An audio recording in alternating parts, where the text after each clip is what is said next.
সেইবোৰ কষ্ট বহুত আছে, কষ্ট আছে, সাধনা আছে বা টাইম আছে। আই হেভ ট্ৰেভেল টাইম। চ' সেইটো বুজাবলৈ বৰ দিগদাৰ। আৰু মানে কি সেইটো মানে বুজাবলৈও দিগদাৰ, ক'বলৈও দিগদাৰ, বৰ দিগদাৰ। সেইটো মানে দুটা মানুহ একে নহয় আচলতে। প্ৰথম কথা ইমিটেশ্যন হয়, ইমিটেট কৰিব পাৰে কোনোবাই, মোৰ নিচিনা গান গাব পাৰে, বাট টেলেণ্টটো ক'ত? 36,000 গান গোৱাটো it's like you need something else. মই অলপ বেলেগ মাল, ইমিটেট কৰি লাভ নাই।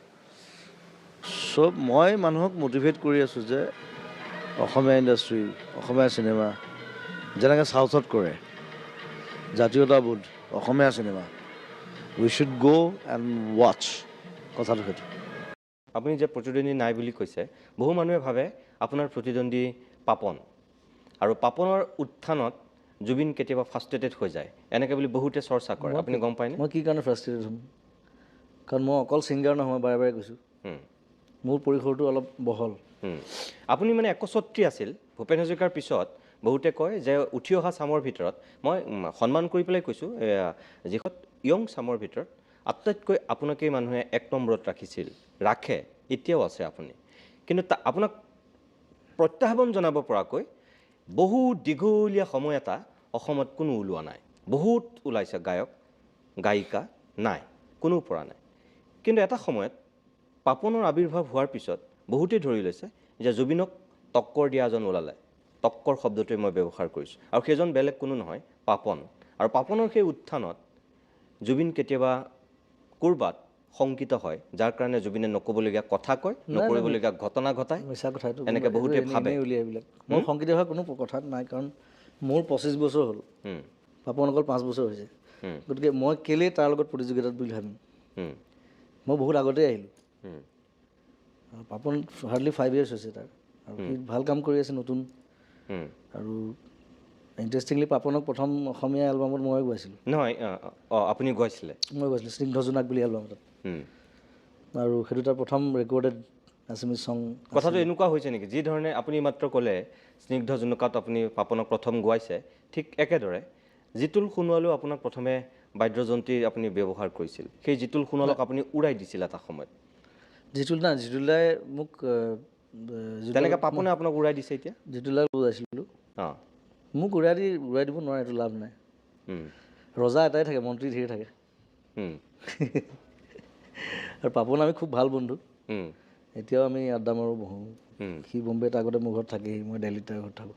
আৰু ইভেন বম্বেতো তাক মই মাতি মই নাছিলোঁ, সদায় মই জোৰ কৰোঁ, তই বম্বেলৈ ভাল। তাৰমানে অসমীয়া সংগীত জগতত আপুনি নিজকে এতিয়াও ৰজা বুলি ভাবে, আৰু মন্ত্ৰী যদি আছে, প্ৰধানমন্ত্ৰী, তেনেহ'লে পাপন নে কি? তেনেকৈ কোৱা নাই, মই কৈছোঁ ছিংগাৰটো ওলাবই লাগিব, নতুন ছিংগাৰ। যদি 25 বছৰত যদি নতুন ভাল ছিংগাৰ নোলায়, সেইটো বেয়া কথাই আছিলে সমাজৰ কাৰণে। আৰু সেইকাৰণে মই নতুন যিবিলাক ছিংগাৰ ভাল গায়, মই চবকে ইনস্পায়াৰ কৰোঁ, আৰু য'ত চান্স পাওঁ মই ত'তেই গাওঁ।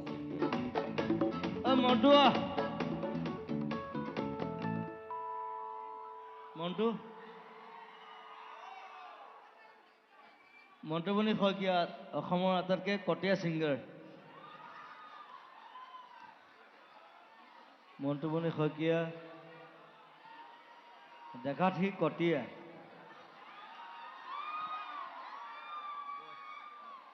কটীয়া হ'লেও মালটো ঠিক আছে। কিন্তু তই কি কৰিব?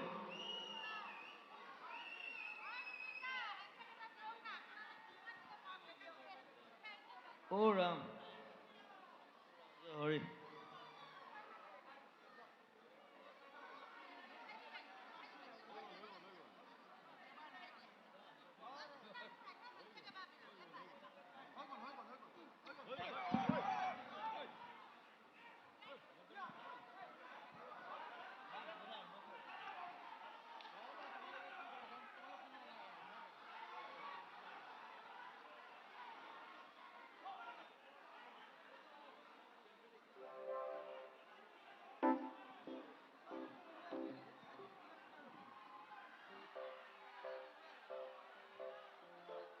মহিলং মহিলং চুইলং চুইলং একেলগে সকলোৱে মহিলং মহিলং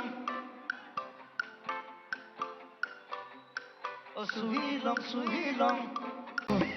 আচলতে মোৰ সংগীতৰ ভগৱান সৰুৰ পৰা একেটাৰ গান শুনি আহিছোঁ আৰু বিৰাট ভাল লাগিছে আজি মোৰ সৌভাগ্য সকলোকে ধন্যবাদ জনাইছোঁ থেংক ইউ ছ' মাছ দাদা গা আকৌ মহিলা কিবা এটা গাওঁ নহয়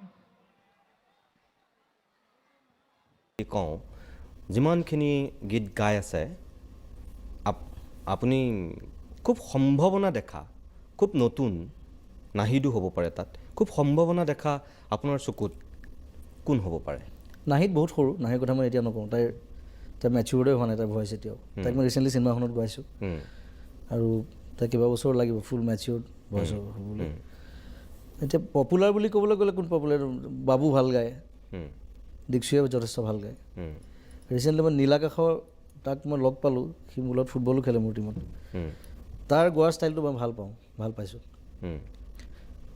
আৰু কিছুমান নতুন ল'ৰা আছে সিদ্ধাৰ্থ বুলি ল'ৰা এটা আছে ভাল গায় সিদ্ধাৰ্থ হাজৰিকা বম্বেতে থাকে সি আৰু সম্ভাৱনাময় আছে যথেষ্ট ছিংগাৰ আছে খালি এতিয়াৰ এটা কথা প্ৰব্লেম এটা হৈছে যিবোৰ নতুন মডাৰ্ণ ছং কৰিছে চব একে টাইপ হৈছে এটা ট্ৰেণ্ডে ফ'ল' কৰি আছে চবে একেধৰণৰ ভিডিঅ' বনায় একেধৰণৰ মিউজিক একেধৰণৰ কথা সুৰ সেইটো হ'ব নালাগে এতিয়া মই কি কৰিছিলোঁ মই যেতিয়া প্ৰথম ওলাইছিলোঁ অনামিকা এটা বস্তু মানে মন কৰিবলগীয়া যে অনামিকাৰ পিছত মই যিখিনি এলবাম কৰিছোঁ প্ৰত্যেকটো এলবাম বেলেগ বেলেগ কনচেপ্ট বেলেগ বেলেগ ষ্টাইল কৰি মই বেলেগ বেলেগ এক্সপেৰিমেণ্ট কৰিছোঁ তাত মায়া বেলেগ আশা বেলেগ ৰং বেলেগ শব্দ একেবাৰে বেলেগ যন্ত্ৰ কৰিছোঁ যন্ত্ৰ একদম বেলেগ একদম লাষ্ট এলবাম ৰক কৰিছোঁ এইটো ফুল ৰক ষ্টাইলৰ কৰিছোঁ চ' সেই ভেৰিয়েশ্যনবিলাক থাকিব লাগিব তেতিয়াহে ছিংগাৰজনৰ গোটেই আচল কোৱালিটিটো তেতিয়া ওলায় যদি এটা টাইপত থাকি যায় কিন্তু বেছিদিন টিকিব নোৱাৰে কিন্তু এতিয়া আপুনি ক'ব বিচাৰিছে এতিয়া যিসকল ওলাইছে তেওঁলোকেই এক ধৰণৰ সেই লিমিটেশ্যন তাত সোমাই গৈছে তাৰ পৰা ওলাব লাগিব সেইটো মই তাহাঁতক লগ পালেও কওঁ যে বেলেগ ধৰণৰ গান কৰ অলপ যিটো কৰি আছ তাৰ পৰা আঁতৰি গুচি তেতিয়া আৰু ভাল পাব মানুহে মই সেইটো মোৰ এক্সপিৰিয়েঞ্চৰ ফালৰ পৰা কৈছোঁ মই নাই সেইটো আপুনি ঠিকেই কৈছে 25 বছৰ গান গোৱা অভিজ্ঞতাৰে আপুনি অভিজ্ঞ এজন মানে অসমৰ সেইটো এডভাইচ দিব পাৰিব লাগিব দিব পাৰিব যে নীল আহিছে নীলৰ এটা গান কৈছোঁ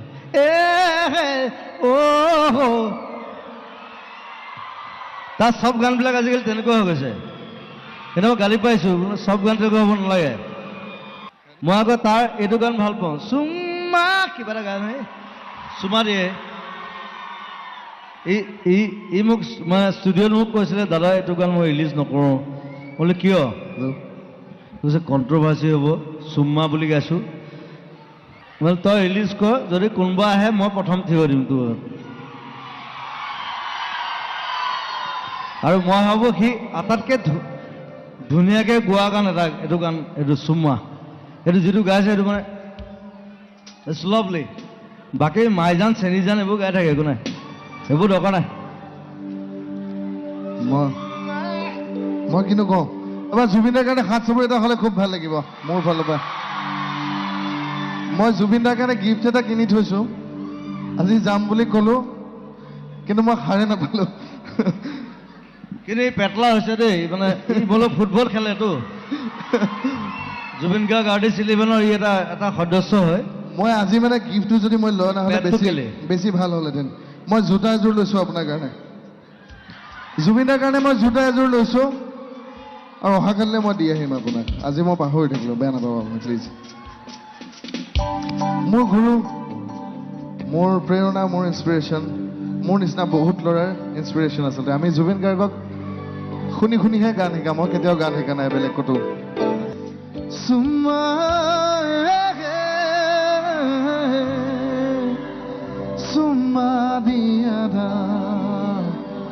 গাইছোঁ গেটি সহযোগ কৰিব আপুনি গাব নেকি কপাহী কুমত হিয়া আজি যে দূৰণীয়া বিচাৰি বৰবৰে এই বুকু যদি অনিল কাপুৰে এক্টিং কৰা এই নায়ক চিনেমাখনৰ দৰে 1 মাহমানৰ কাৰণে অসমৰ মুখ্যমন্ত্ৰী বনাই দিলেহেঁতেন, আপুনি প্ৰথমতেই কৰিবলগীয়া 3টা কাম কি হ'লহেঁতেন? ব্ৰহ্মপুত্ৰখন বান্ধি পেলালেহেঁতেন যাতে আৰু বানপানী নহয়। 2 কণ্ট্ৰল কৰিব লাগিব ব্ৰহ্মপুত্ৰ। প্ৰত্যেক বছৰ এইটো এটা ডাঙৰ যন্ত্ৰণা হৈছে মানুহৰ, আৰু সেইটো চৰকাৰে আচলতে খুব ছিৰিয়াছলি বস্তুটো গৱেষণা কৰি কেনেকৈ ব্ৰহ্মপুত্ৰ কণ্ট্ৰল কৰিব পাৰি সেইটো আঁচনি ল'ব লাগে আৰু কৰিব লাগে কামটো অতি সোনকালে। 2 নম্বৰ, চিনেমাখনত দেখুৱাইছে দেখোন কি কি কৰিছে, সেইবিলাক কৰিলে। আপুনি কি কৰিলেহেঁতেন সেইটোহে সুধিছোঁ। কৰাপশ্যন বন্ধ কৰিবৰ কাৰণে। কৰাপশ্যন 3 ঘোচ খোৱা, কৰাপশ্যন এইবিলাক বন্ধ কৰিব লাগিব।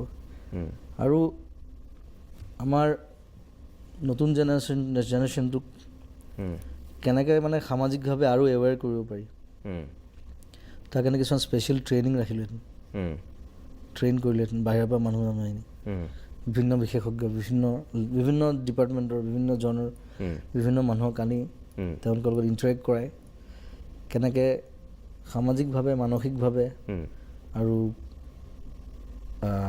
কি বুলি কয় যিটো ডিপাৰ্টমেণ্টত তেওঁলোক স্কিল্ড, চব মানুহ বেলেগ বেলেগ ডিপাৰ্টমেণ্টত স্কিল থাকে, তো সেইমতে তেওঁলোকক কেনেকৈ আৰু আগুৱাই লৈ যাব পাৰিম সেইটো চেষ্টা কৰিলোহেঁতেন।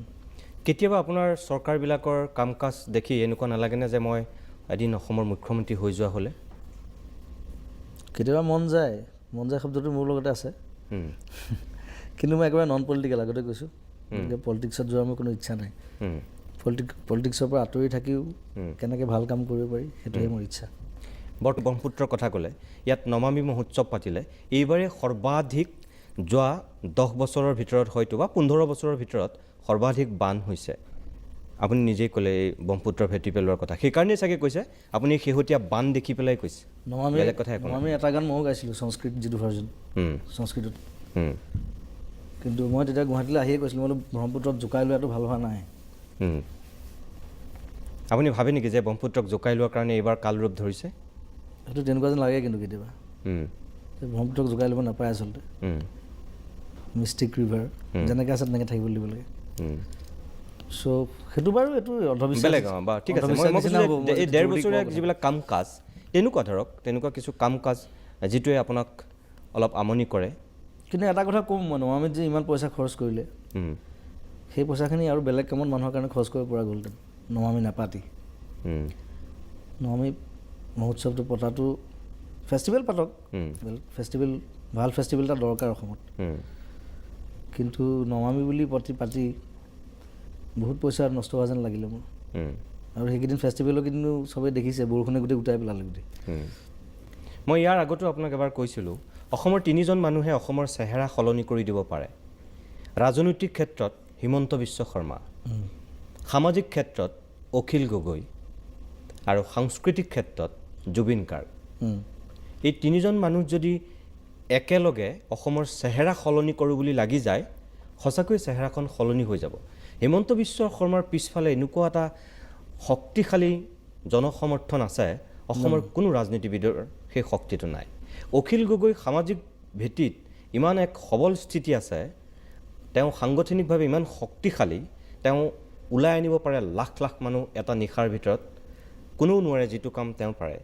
আপুনি তেনেকৈ সাংস্কৃতিক ক্ষেত্ৰখনত এনেকুৱা এজন মানুহ যাৰ এটা আহ্বানৰ প্ৰতি সঁহাৰি দি অসমৰ শদিয়াৰ পৰা ধুবুৰীলৈ বহু মানুহ আপোনাৰ এটা আহ্বানত ৰাজপথলৈ ওলাই আহিব। কিন্তু মই ভাবোঁ এই 3জন মানুহে যিমান অসমখনৰ উন্নতি কৰিব পাৰিব লাগিছিল, তেওঁলোকে নিজক নজনাৰ কাৰণেই হওক, নিজক নিচিনাৰ কাৰণেই হওক, নিজক নুবুজাৰ কাৰণেই হওক, সেইটো কৰিব পৰা নাই।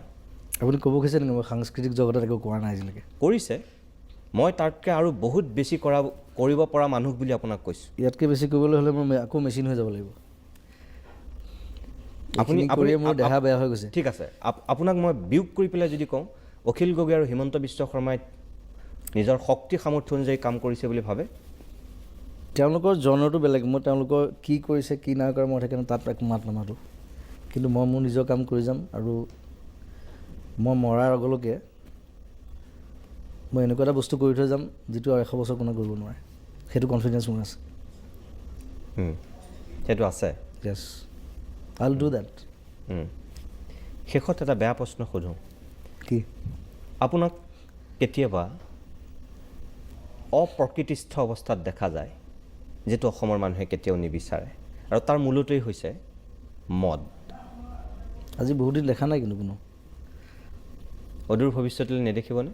দেখিব নালাগে, সেইটো এতিয়া অকণমান কণ্ট্ৰল কৰিবলৈ চেষ্টা কৰা হৈছে, আৰু এতিয়াৰ পৰা বহুত বেছি কামত সোমাই আছোঁ। চ' কামবোৰ ভালকৈ হ'ব লাগে, আৰু মানুহৰ এক্সপেক্টেশ্যনটো মই ৰাখিব পাৰিম বুলি ভাবোঁ। মই আপোনাক বিশ্বাস আছে। 100 বাৰ চেলুট দিছোঁ, যদি আপুনি কোৱা কথাখিনি সঁচাকৈ আপুনি বুজিছে, বা আপোনাৰ যদি আপুনি এটা লাইভ শ্ব'ত কৈ আছে, অসমৰ মানুহে চাই আছে, মই আপোনাক চেলুট দিছোঁ। আৰু আপুনি যদি সেইখিনি বুজি পাইছে, মই ভাবোঁ আপোনাৰ কাৰণে ভাল নহয়, গোটেই অসমীয়া জাতিৰ কাৰণে ভাল, আমাৰ দেশখনৰ কাৰণে ভাল। শেষত মই আপোনাৰ উত্তৰ কামনা কৰিছোঁ। ভগৱানে আপোনাক সঁচাকৈ এটা বেলেগ সত্তা দিছে। মই আকৌ কৈছোঁ, জুবিন গাৰ্গ সন্মুখত মানুহক প্ৰশংসা কৰাটো মূৰ্খ বুলি কয়। যদি সেইফালৰ পৰা মই মূৰ্খ, তেনেহ'লে মই মহামূৰ্খ হ'বলৈ যাম, কাৰণ আপোনাৰ যিটো প্ৰতিভা সেইটোক চেলুট দিবই লাগিব। মই আকৌ কৈছোঁ যে আপোনাৰ পৰা অসমৰ মানুহে বহুত কিবা কিবি বিচাৰে, বহুত বিচাৰে। আপুনি যিখিনি কৰিছে, আপুনি কৈছে যে যদি মই আৰু কৰিবলৈ যাওঁ যন্ত্ৰ হৈ যাম, হয়তো মানুহৰো ভুল হ'ব পাৰে, মই সেইটোও কওঁ। মই পাগলৰ নিচিনা কাম কৰোঁ, চবে জানে। হয়, ৰেষ্ট ল'বলৈ টাইম নাপাওঁ কেতিয়াবা। হয়, মই বুজি পাওঁ। কিন্তু মই আপোনাক এইটো কথা কৈছোঁ যে বেছি কৰিবলৈ হ'লে মোৰ দিগদাৰ হৈ যাব। তাৰমানে সেইখিনি আচলতে অকণমান কণ্ট্ৰলহে কৰিব লাগে কামটো, অলপ প্লেন কৰি আৰু ডিচিপ্লিনলি কৰিব লাগে। হয়, চ' সেইটো ট্ৰাই কৰিব লাগিব এতিয়া। হয়, এখন চিনেমা বনোৱা আৰু এটা বাচ্চা জন্ম দিয়া একে কথা, চেম টেনশ্যন, কেতিয়া ওলায়, কেতিয়া হয়। আমি নতুন প্ৰজন্ম, ইচ্ছা কৰিলে আমি দেশ সলাব পাৰোঁ, জ্বলাব পাৰোঁ। আজিকালি কলেজে দেখিছোঁ ঢেৰ পলিটিক্স, ঢেৰ বিভাজন, বেলেগ বেলেগ গ্ৰুপ, আছু বেলেগ, NSU বেলেগ, ABVP বেলেগ। কিন্তু এটা কথা ভাল লাগিছে যে কাঞ্চনজংঘা প্ৰমোচন যিমান কলেজত গৈছোঁ, বেছিভাগ জেগাত আছু আহিছে, আছুতো কিবা লাগি আছে, তাৰ মাজতে NSU আহিছে, ABVP আহিছে।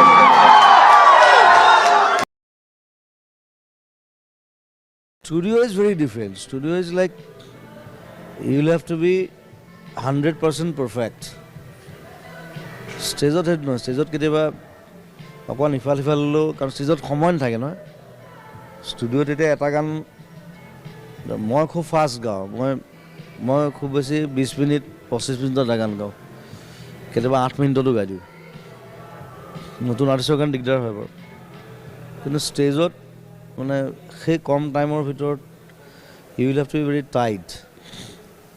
ভইচ বেয়া থাকিলে মই নকওঁ যে ভইচ যদি বেয়া থাকিব পাৰে কেতিয়াবা, কাৰণ voice is an instrument, vocal instrument. কেতিয়াবা মোৰো মাত বেয়া হয়, মোৰ যোৱা বছৰ বিৰাট দিগদাৰ হৈছে, 10 দিনমান দৰৱ খাই তেনেকৈ গাই আছোঁ। খালি সেই আৰু ৰেষ্ট লৈ ধুনীয়াকৈ অকণ ভইচটোক চাব লাগিব ন, ইটছ এ ভইচ। মই এতিয়া মোৰ ছিংগাৰ, মই নিজে চবকে দৰৱ নিজে কিনি আনি দিছোঁ, মই হোমিঅ'পেথিক খাওঁ। আৰ্জেণ্টিকাম নাইট্ৰেট নামটো কৈ দিছোঁ, যিবিলাকে গান গাই ভাল পায় তেওঁলোকে কিনিব পাৰে। আৰ্জেণ্টিকাম নাইট্ৰেট, যেতিয়া প্ৰগ্ৰেম চলি থাকে বা কিবা চলি থাকে, সেইটো মাজে মাজে খাই থাকিলে হ'ল। 5 ড্ৰপকৈ ডেইলি, 2 বাৰ বা 3 বাৰ। চ' অকণমান কেয়াৰ ল'ব লাগিব আৰু এইবিলাক। খোৱা বোৱা কি খাব লাগিব দিনটোৰ ভিতৰত? খোৱা বোৱা আমি শ্ব' যেতিয়া বেছি চলি থাকে, আমি সাধাৰণতে মানে কি স্পাইচি নাখাওঁ চবেই, আৰু যিমান পাৰি চিম্পুল একদম অসমীয়া, কম তেল, কম মছলা, কম জ্বলা, আমি তেনেকুৱা ধৰণৰ খাওঁ। চবেই খায়, আমাৰ গোটেই সোপাই খায়। আৰু মই অকণমান উল্টা খালি, মই আকৌ শুই উঠিয়ে ঠাণ্ডা পানী খাওঁ, বহুতে নাখায়। মই ইউজড হৈ গ'ল তেনেকৈ, উপায় নাই এতিয়া। মই শুই উঠিয়ে মোক ঠাণ্ডা পানী লাগিবই, ঠাণ্ডা জুচ, ঠাণ্ডা পানী। মোক চবে আচৰিত হয়, শুই উঠিয়ে ঠাণ্ডা পানী, ফ্ৰিজৰ পানী, জুচ, সেইটো নালাগে, সেইটো বহুত নাই, মোৰ সেইবোৰ ছিষ্টেম নাই, মোক ঠাণ্ডা পানীয়ে লাগিব। মই অকণমান ইমিউন হৈ গ'ল আৰু, উপায় নাই আৰু। কেতিয়াবা দিগদাৰ কৰে, খালি খুব কম, মানে অকণমান ছিজন কৰিব লাগিব বডিটো। যদি বেছি কেয়াৰ লৈ ল'লেও দিগদাৰ হ'ব। যদি বেছি মানে এনি টাইম বোলে গৰম পানীয়ে খাই থাকোঁ, গৰম চাহে খাই থাকোঁ, তেতিয়া সোনকালে মানে দিগদাৰ কৰে। অকণমান ইউজ হ'বলৈ দিব লাগে ভইচটো। চ' মই তেনেকৈ থাকোঁ আৰু I am use to it. এখন গৱেষণা পত্ৰ। গৱেষণা কৰা ছাত্ৰগৰাকী হৈছে কটন বিশ্ববিদ্যালয়ৰ সাংবাদিকতা আৰু গণসংযোগ বিভাগৰ ধৃতিৰাজ চমুৱা। ছাত্ৰগৰাকীয়ে social themes in the songs of Zubeen Garg শিৰোনামেৰে এটা বিশেষ বিষয়বস্তুক লৈ গৱেষণা কৰিছিল। এই গৱেষণাৰ পৰা লাভ কৰা এটা গুৰুত্বপূৰ্ণ কথা আজি আমি আপোনালোকৰ ওচৰত ক'বলৈ বিচাৰিছো। ধৃতিৰাজ চমুৱাই জুবিন গাৰ্গৰ 8টা গীত গৱেষণাৰ বাবে লৈছিল, যিকেইটা গীত জুবিন গাৰ্গে নিজেই লিখিছিল আৰু কণ্ঠদানো কৰিছিল। সেয়া হৈছে ক্ৰমে মুক্তি, সোণেৰে সজোৱা পজা, শান্তি দিয়া, মুখা, যন্ত্ৰ, তুমি সুবাস, ভবা কথা নহয় সিদ্ধি আৰু পলিটিক্স নকৰিবা বন্ধু। ধৃতিৰাজে তেওঁৰ গৱেষণাৰে লক্ষ্য কৰিছে যে জুবিন গাৰ্গে যিসমূহ গীত লিখিছিল তাত বহুলভাৱে মেটাফৰ তথা ৰূপক ব্যৱহাৰ কৰিছিল। কিন্তু এই মেটাফৰৰ ব্যৱহাৰো আছিল তেওঁৰ সময়ে সময়ে বেলেগ বেলেগ। মানে 90 দশকত তেওঁ লিখা গীতত আছিল সামগ্ৰিক অসমখনৰ কথা, যেনে মুক্তি এলবামৰ সোণেৰে সজোৱা পজা গীতটিৰে সোণৰ অসমখনৰ কথা বুজাইছিল।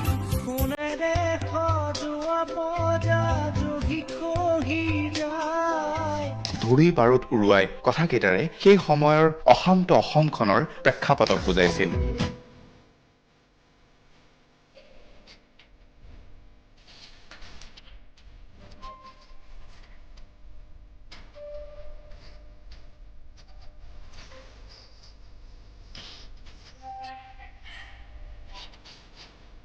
কিন্তু পৰৱৰ্তী সময়ত তেওঁৰ লিখনিত আমাৰ অসমৰ সমাজ তথা সাম্প্ৰতিক ৰাজনৈতিক বিষয়বোৰৰ বিষয়ে খাৰাংখাচকৈ কোৱাটো স্পষ্ট হৈ পৰিছিল। যেনে ধৰক পলিটিক্স নকৰিবা বন্ধুৰে, পাপৰহে মাত্ৰ, শুনিবলৈ ভাল, ঘেণ্টাডাল ইত্যাদি কথাবোৰ।